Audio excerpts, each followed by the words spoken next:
I gave 12 years to my wife's family, then discovered the truth, a podcast about love, loyalty, and the hidden cost of family devotion. What if everything you sacrificed for family ... meant nothing to them at all? Opening section. You ever wonder how much you'd give up for love? I mean, really give up. Not just the romantic stuff like choosing which movie to watch or whose friends to hang out with. I'm talking about the big stuff. Your independence, your pride, maybe even your future. This is the story of Marcus, 38 years old, married to Sarah for 12 years, 2 kids, and for all those years he lived under his in-laws' roof in their beautiful craftsman home in Portland's Pearl District. Meanwhile, his own family lived 40 minutes away in the suburbs. When Sarah first suggested it, back when they were engaged, Marcus hesitated. Live with your parents? He'd asked, sitting across from her at their favorite coffee shop. She'd taken his hand. Marcus, my brother's in San Diego. He's never coming back. My parents are getting older, and that house is way too big for just them. We'd save so much money, and... She'd paused, her eyes getting a little misty. They'd have us. They wouldn't be alone. How do you say no to that? How do you look at the woman you love and say, no, your parents' loneliness isn't my problem? You don't? At least Marcus didn't. Sarah's parents had been warm, welcoming. Marcus. Her father had said during the awkward family meeting where both sets of parents sat in the living room sipping tea, we're not asking you to give up your life. We're asking you to share ours. While we're able, we'll help you both. When we need help, you'll be there for us. That's family. That's family. Those 2 words would echo in Marcus's head for over a decade. He'd said yes. He'd moved in. And for 12 years, he kept his end of the bargain. Section 2. The story ... Marcus became the son Sarah's parents never had nearby. And I don't mean that in some half-hearted, oh, he visits on holidays kind of way. I mean, he became their son. When the kitchen flooded at 2 a.m. on a Tuesday, he was there, knee-deep in water, calling plumbers. Marcus.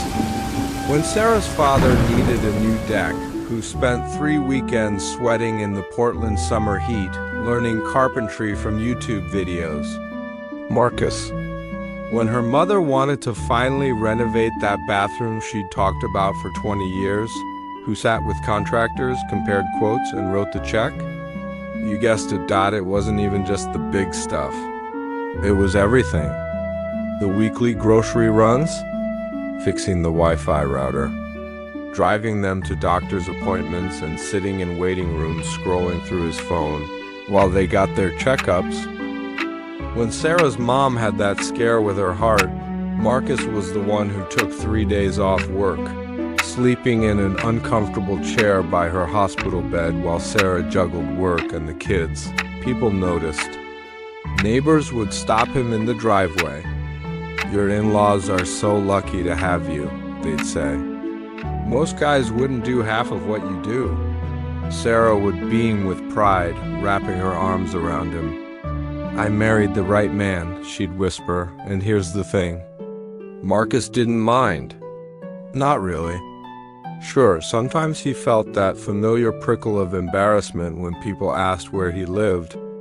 That old stigma of being the guy who moved in with his wife's family.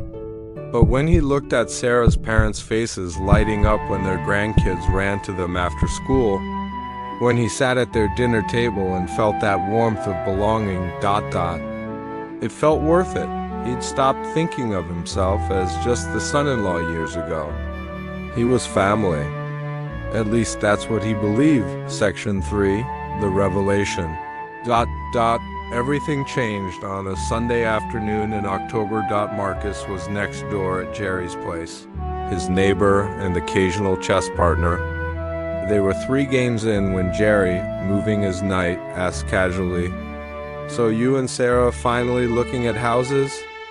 Marcus laughed. Jerry, we've got a house. Sarah's parents aren't going anywhere, and honestly, at their age, I don't think it's right to leave them. Jerry went quiet. He moved another piece, then looked up. His expression had changed. Marcus, did Sarah tell you about the lawyer? What lawyer? Jerry set down the chess piece he'd been holding. Listen, maybe I shouldn't, but I saw Barbara, Sarah's mom, at the county clerk's office last week. She was filing paperwork for the house. He paused. She's transferring the deed to David. David, Sarah's brother. The one in San Diego who visited maybe once a year for Christmas, stayed 3 days and left. The one who sent a fruit basket when their dad broke his hip, but couldn't be bothered to fly up for the surgery. That David. Marcus felt something cold settle in his chest. You're sure? I asked her about it myself. She said, well, David's our son. He'll carry on the family name. Jerry shook his head. I thought you knew, man. I thought maybe you and Sarah had your own plans. Marcus drove home in silence. His hands gripped the steering wheel so tight his knuckles went white. 12 years. 12 years of early mornings fixing their plumbing. 12 years of family dinners where he smiled and laughed and felt like he belonged. 12 years of checks written, sacrifices made, dreams of his own home deferred because we're already home. And they'd been planning this the whole time. They'd been planning to give it all to David, Section 4, the confrontation ... evening. After the kids were in bed, Marcus found Sarah folding laundry in their bedroom. We need to talk. She looked up, sensing something in his voice. What's wrong? Jerry told me about the house, about your mom transferring the deed to David. Sarah's face didn't change. She just kept folding. Oh, that. Marcus felt his voice rising. Sarah, 12 years. I've put 12 years into this house, into this family, and you all decided to just give it to your brother? Marcus, he's the son. You know how this works. He has to carry on the family traditions, the ancestral what, Sarah? He hasn't been here. When your dad couldn't walk for 2 months, where was David? When your mom needed someone to drive her to chemo consultations for that cancer scare, who took off work? Me, I did. Not your brother who carries on the family name from 1,000 miles away. Sarah's jaw tightened. This is how my parents want it. I'm not going to argue with them about property and inheritance. It's not my place, not your place. You're their daughter. I'm your husband. Doesn't that matter? Of course it matters. But this is their decision. They're thinking about the future, about traditions. Traditions? Marcus laughed, but there was no humor in it. What about loyalty, Sarah? What about appreciation? I've treated your parents like my own. Better than my own, maybe. And this whole time, they never saw me as anything more than help. Temporary help. Sarah's eyes filled with tears, but she said nothing. And somehow that silence said everything. In that moment, Marcus realized the truth. He'd never been family. He'd been convenient. Section 5. The moral dilemma ... Let single quote S pause here for a second. Because I know what some of you are thinking. Marcus signed up for this. He chose to live there. He's not entitled to their house. And you're right. Legally speaking, you're absolutely right. But here's the thing about family, about love, about the promises we make to each other. They're not always about legal contracts and property rights. They're about something deeper. They're about trust. Marcus didn't move in expecting to inherit a house. He moved in because he was told explicitly, we'll support each other. We're family. He spent 12 years acting on that promise. He invested not just money, but time, energy, opportunity cost. While his friends were buying their first homes, building equity, creating their own foundations, Marcus was pouring everything into someone else's foundation, believing it was his too. Think about it. If you have 2 children and one lives across the country, calls on birthdays, sends cards at Christmas, while the other lives with you, cares for you, sacrifices their own dreams to ensure you're never alone, do you owe them the same? Is biology the only thing that matters? Or do actions count for something? This isn't about greed. Marcus wasn't sitting there calculating his return on investment every time he fixed a leaky faucet. He was building what he thought was his family's future. He was investing in relationships, in belonging. But here's the painful truth. You can't force someone to value your sacrifice. You can give everything, and they can still choose to give their legacy to someone else. That's their right, but it's also your right to feel betrayed, to feel used, to look back at 12 years and wonder if any of it meant what you thought it meant. So what's the answer? I don't know. Maybe there isn't one. Section 6, Reflection and Perspective. Here's what makes this story so complicated. Nobody's entirely wrong, and nobody's entirely right. Sarah's parents grew up in a different world with different rules. In their minds, they probably genuinely believe they're doing the right thing. Sons inherit. Sons carry the family name. It's been that way for generations. They probably don't see themselves as ungrateful. They probably think, we gave Marcus and Sarah a place to live, helped with the grandchildren, shared our home. In their calculation, they've already been generous. Sarah? She's caught in an impossible position. Loyalty to her parents, loyalty to her husband. She probably saw this coming years ago and chose silence because she didn't know how to navigate the storm. Maybe she convinced herself it wouldn't matter. Maybe she hoped Marcus would just accept it. That's not malicious. That's just human. Flawed, yes, but human. And Marcus? He's not wrong to feel betrayed.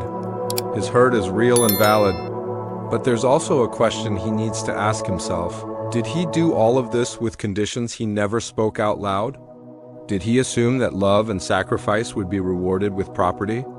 That's not love, that's a transaction. But then again, isn't that what we all do? Don't we all give to the people we love expecting something? Not necessarily material things, but recognition, appreciation, to be seen, to be valued. The real tragedy here isn't about the house. It's about the conversation that never happened. Somewhere in those 12 years, they should have sat down, all of them, and talked about expectations, about the future, about what this arrangement really meant. They didn't. And now they're paying the price. Not in money or property, but in broken trust, in resentment, in a family that might never feel whole again. Section 7. Conclusion. So what happened to Marcus? The honest answer? Life went on. It always does. Marcus and Sarah stayed married. They're still living in that house for now. But something changed between them. A crack appeared in the foundation of their relationship, one that no amount of couples therapy could fully repair. Because how do you rebuild trust when someone watched you give everything and said nothing while you were being pushed aside? Sarah's parents? They don't understand why Marcus seems distant now, why he doesn't volunteer to fix things anymore, why he's suddenly talking about buying their own place. After all we've done for him, Barbara mentioned to a neighbor, and she genuinely believes it. Here's what I want you to take from Marcus's story. Love should never be a transaction, but it should be reciprocal. Sacrifice is beautiful, but it should be acknowledged. And most importantly, talk about the hard stuff before it becomes unbearable. If you're in a situation like Marcus, living with in-laws or making sacrifices for family, have the uncomfortable conversations now. What are the expectations? What's the future plan? Don't assume. Don't hope they'll just do the right thing. Define what right means together. And if you're the parent, the in-law, the one receiving the sacrifice, see it, acknowledge it. You don't have to give away your house to show appreciation, but you do have to show appreciation. Words matter. Actions matter. Making someone feel valued matters, because at the end of the day, Marcus's story isn't really about a house. It's about what we owe each other as family. And maybe, just maybe, we owe each other honesty most of all. The question isn't who deserves what. The question is, can we learn to value people for what they give, not just what they're owed by tradition? The last section. Thanks for listening to today's story. If Marcus's experience resonated with you, if you've ever felt unseen in your own family, or if you're navigating the complicated waters of in-law relationships, I want to hear from you. Drop a comment below sharing your story, or just tell me what you thought about this one. Should Marcus have seen this coming? Are Sarah's parents justified? There's no wrong answer, and if this episode made you think, hit that subscribe button. Every week we explore the messy, beautiful, complicated reality of human relationships, because your story matters. And you deserve to be heard. Until next time, take care of yourself and talk to your people